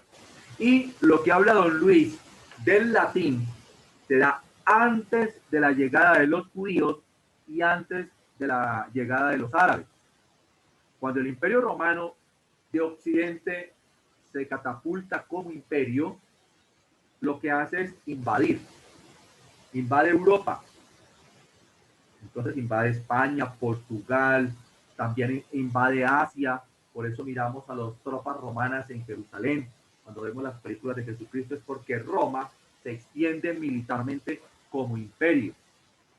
Pero ¿qué lleva consigo? No solamente sus tropas, lleva su lengua, que es el latín, su cultura, su religión. Recuerden que ellos tienen una religión politeísta y lógicamente su forma de gobierno y sus leyes. Entonces, cuando llegan los romanos con sus tropas a invadir Europa, van a instaurar su gobierno, su política, su cultura, su lengua, sus tradiciones, sus religiones. Y ahí es donde el latín que hablaban ellos se fusiona con las lenguas que hablaban los pueblos de la península ibérica. Entonces, la fusión de estos dialectos que se hablaban en la península ibérica va a dar origen a las lenguas romances, que son el castellano, el francés, el italiano, el portugués, el éuscaro, el rumano, que son las lenguas romances. Si yo les pregunto, ¿cuál es la mamá del castellano y del francés y del italiano? El latín. Por eso es más fácil para nosotros, porque se manejan los mismos 4 casos gramaticales. Esos mismos 4 casos gramaticales se manejan en el francés, en el italiano, en el portugués, en el castellano. Entonces, cuando usted escucha el portugués, usted entiende más o menos lo que están diciendo. Tiene raíces latinas. Exactamente, por la raíz latina. Para nosotros es mucho más fácil aprender una lengua de origen latino como el francés, el italiano, el portugués, que aprender un inglés que es de lengua germánica. El inglés es de lengua germánica, traído por los bárbaros germanos de la época, y estas lenguas también se van a fusionar. Entonces de ahí viene más adelante el alemán, el inglés británico y otras cosas. ¿Listo? ¿Y qué es más fácil entender, el italiano o el portugués o la otra lengua que es muy parecida, el italiano o el portugués? ¿El éuscaro? No. Sí, tienen sus raíces latinas y es muy parecido tanto el español, el inglés, el italiano y el portugués. Claro, el italiano, el portugués, el francés, el castellano, el rumano tienen perdón, la misma raíz que es el latín y los mismos 4 casos gramaticales que para nosotros sería mucho más fácil aprenderlo. Así que hagan el ejercicio de aprender portugués y verá que usted lo va a aprender mucho más fácil. Bueno, entonces, la siguiente pregunta, don Víctor. Explique brevemente los 4 núcleos líricos. Repítamela, por favor. Explique brevemente los 4 núcleos líricos. ¿Los 4 qué? 4 núcleos líricos. Ah, listo, los 4 núcleos líricos. Entonces, ¿cuáles fueron los 4 núcleos líricos? Según su respuesta. La poesía lírica tradicional, núcleo catalano-provenzal, con 3 formas poéticas: el arábigo, el andaluz, jarchas, el galaico, portugués, cántigas de amigo, y el castellano, villancico. Es correcto. Anoten lo que él acaba de decir. Repítalo, don Víctor. Colóquese el micrófono más cerca. La poesía lírica tradicional, núcleo catalano-provenzal. La primera es la poesía lírica tradicional, y es correcto. La segunda, núcleo catalano-provenzal. Núcleo catalano-provenzal. El catalán y el provenzal son unas lenguas que se hablan en España. El arábigo andaluz. El arábigo andaluz. El galaico portugués. El galaico portugués. Ajá. Y el castellano. Entonces, digamos ahí toda esa relación. El lenguaje y la literatura tienen mucho que ver con los hechos históricos. Entonces, don Marcos, le hago esta pregunta. Sí, señor. ¿Por qué hubo influencia de los árabes y los judíos en Europa, específicamente en la literatura? ¿Por qué se encuentra este vestigio?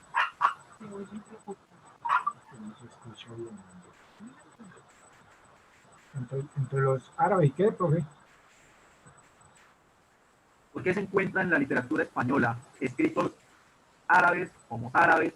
¿Y por qué se encuentran escritos en lengua española judíos? ¿O por qué nosotros hablamos más de 4.000 palabras de origen árabe? ¿Por qué? ¿Qué pasó? ¿Propósito de la literatura mayor? No. ¿Qué pasó? ¿Qué aconteció?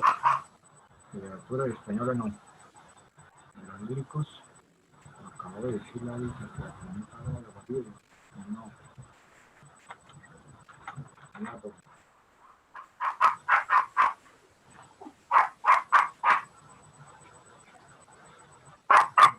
No, profe. Vea, cuéntele a don Marcos qué pasó. ¿Cómo todo bien? No.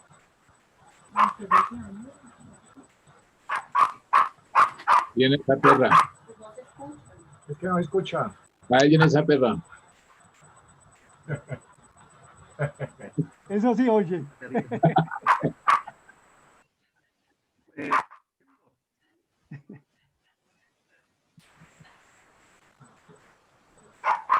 ¿Por qué se dieron manifestaciones?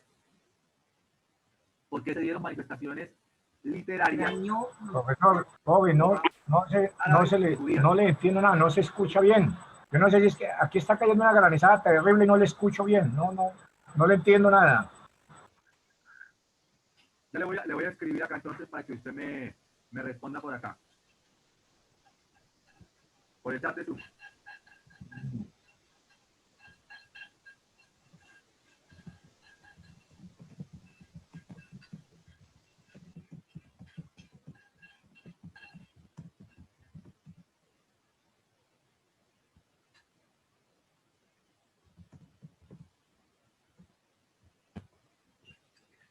Ahí está la pregunta.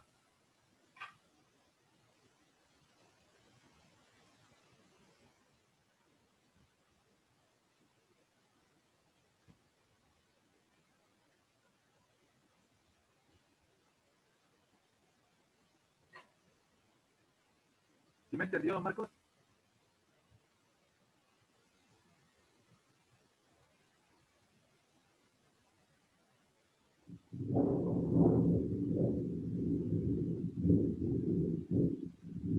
¿Sí miraron el chat de Zoom?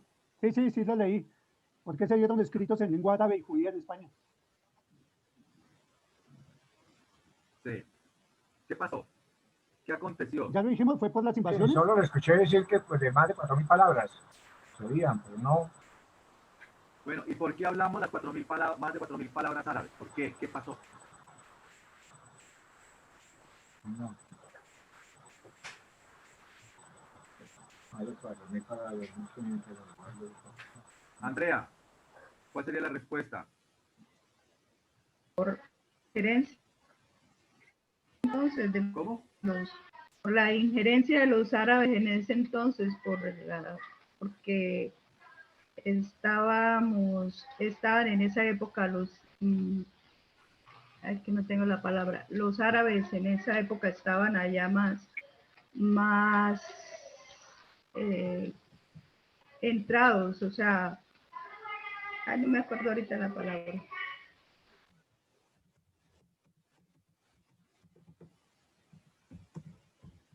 Es correcto. Esa sería la respuesta. Por la invasión que se dio de los árabes y judíos a España y Europa. España y Europa. ¿Entendido, Marcos? De los árabes por la invasión a los españoles, pues, profe, sí, señor. Ya capté. Entonces, si hablamos las 4.000 palabras árabes, pues lógicamente porque los árabes llegaron a España. Sí, usted lo dijo hace un momento. Palabras como almacén, palabras como abadía, palabras como álgebra,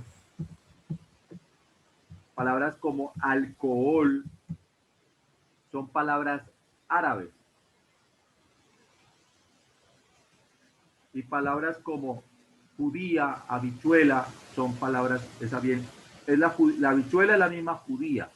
Entonces, esa es una palabra de origen judío. Entonces, recuerden que hay una unión de las tres culturas y tres grandes religiones en Europa que conviven alrededor de 700 años. ¿Entendido?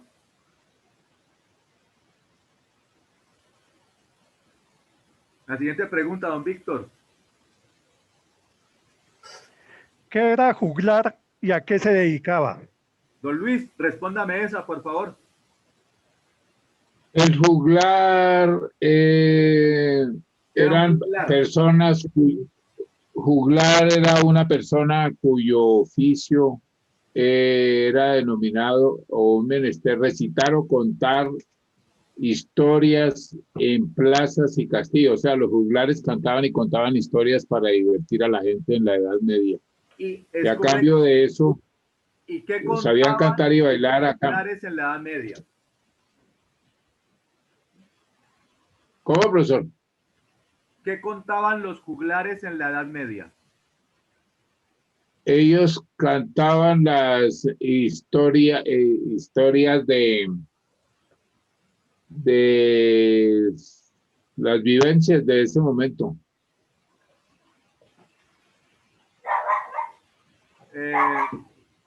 Lo que el cantar del mío Cid, ese libro, en esa época los juglares lo recitaban. O sea, cantaban como historias, las historias, lo que estaba sucediendo en el pueblo, le estaba sucediendo a las personas. Recuerden que en esa época no había televisión, no había radio, no había energía. Entonces, la forma de divertirse de la época era con los juglares y los trovadores. Entonces, los trovadores y los juglares, específicamente estos juglares, lo que van a hacer es recitar las hazañas heroicas de los héroes en combate como Rodrigo Díaz de Vivar, y lo narraban al pueblo. En las plazas, en los castillos, de ahí surge el juglar. Entonces el juglar va a recitar, va a cantar. Después los trovadores también van a hacer sus trovas como tal, resaltando todo esto. Y este es el origen, porque después le van a meter acrobacias, todas estas cosas para divertir a la gente. Entonces ahí es donde se va a dar inicio al arte circense, al circo, porque después ya le van a meter, además de narrar las hazañas heroicas, guerreras y todo lo que tiene que ver con eso, y de representarlas, de hablar de la vida de los santos, de recitar todo esto. Profe, pero ahí también hacían amenazas en esos juglares. Ahí también hacían amenazas y claro, castigos, ¿sí? Todo eso lo hacían ahí en esas amenazas y castigos que podían darle a las personas que desobedecieran una orden, o sea, órdenes, amenazas, castigos, venían ahí en esos cantares. Sí, lo que usted plantea es correcto también, Andrea. Y me alegra mucho que se haya escuchado el audiolibro del Cid, para que usted así lo va a entender más. Entonces, ellos recitaban todo esto. Cuando ya le van metiendo acrobacias, le van metiendo humor, le van metiendo todo lo que usted está diciendo, ya comienza a surgir el circo, el arte circense. Pero también con esto, ahí hay una cuestión de los griegos, ¿no? Si nos remontamos atrás a los griegos, el teatro surge en Grecia. También surge todo lo que es la sátira en Grecia. Y ellos se van a hacer máscaras, se van a colocar máscaras aquí, comienzan ellos a burlarse de los gobernantes de turno. Lo mismo va a hacer Roma. Y después, ya en la Edad Media, en España, pues va a comenzar también toda este sarcasmo y toda esta cuestión de recrear. Esto es una de las características que tenemos que mirar. Por eso es que los juglares son los grandes impulsadores del cantar de gesta español. Y esto va a impulsar el lenguaje vulgar. ¿Cuál lenguaje vulgar? El castellano vulgar, el que hablaba el vulgo, el que hablaba los militares, los comerciantes, el pueblo. Porque la élite, los sacerdotes, el clero y los reyes hablaban un castellano que pertenecía al méster de clerecía, más culto. Pero no se va a imponer, porque se va a imponer el castellano vulgar, el del vulgo, el que habla el pueblo. esta es una de las características que se dan. Y ante eso, pues se va a anexar las palabras árabes y las palabras judías que llegan hasta nuestro momento. Entonces miren cómo hablar de la lengua castellana y hablar de la Edad Media, también toca hablar de la historia, porque la historia nos nutre en literatura, nos nutre a nosotros en palabras, en lenguaje, y eso es lo importante que nosotros tenemos que mirar, cómo se va dando. Entonces, cuando ocurre una guerra o una invasión, todo esto trae consigo cambio cultural, político y lingüístico, o sea, en la lengua. Miren las características que tenemos que analizar. Entonces, cuando ocurre una acción guerrera o una invasión, hay que mirar no solamente el hecho guerrero, sino mirar qué implicaciones tiene a nivel lingüístico, a nivel literario, a nivel artístico, a nivel económico, a nivel político. ¿Hasta aquí está claro? Sí, profe. ¿Preguntas?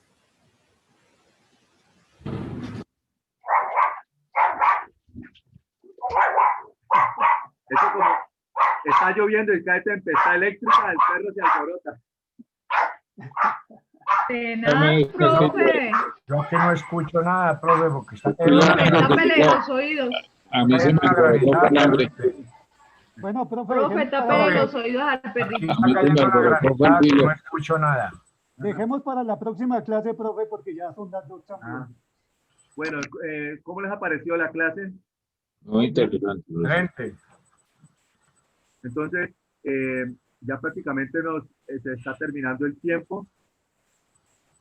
Muy interesante, pero para poder responder a las preguntas debemos leer el texto que antecede al taller. Sí. Profe, es tan amable y me reenvía el taller, por favor, porque el miércoles yo lo llamé que no podía asistir a su clase. Yo le envié el taller a los compañeros a un grupo que formé y de esa clase de español. No sé si lo recibieron o no lo leyeron. Sí, gracias, Jairo. A mí me llegó. Gracias, Jairo. ¿Quién no lo tiene? Sí, Jairo. A mí me llegó, lo que pasa es que no lo he terminado. Pues, ¿don Marcos lo tiene? ¿Le llegó? No, señor, por eso no he dado ninguna respuesta. Yo el miércoles lo llamé al profe, inclusive después de la clase. Yo formé un grupo por la mayor cantidad que tenía, pero no entiendo por qué no se lo recibió don Marcos. Y yo Profe, me retiro. Gracias por su clase del día de hoy. Bueno, entonces, antes de que don Víctor, hoy tiene usted un 5. Gracias.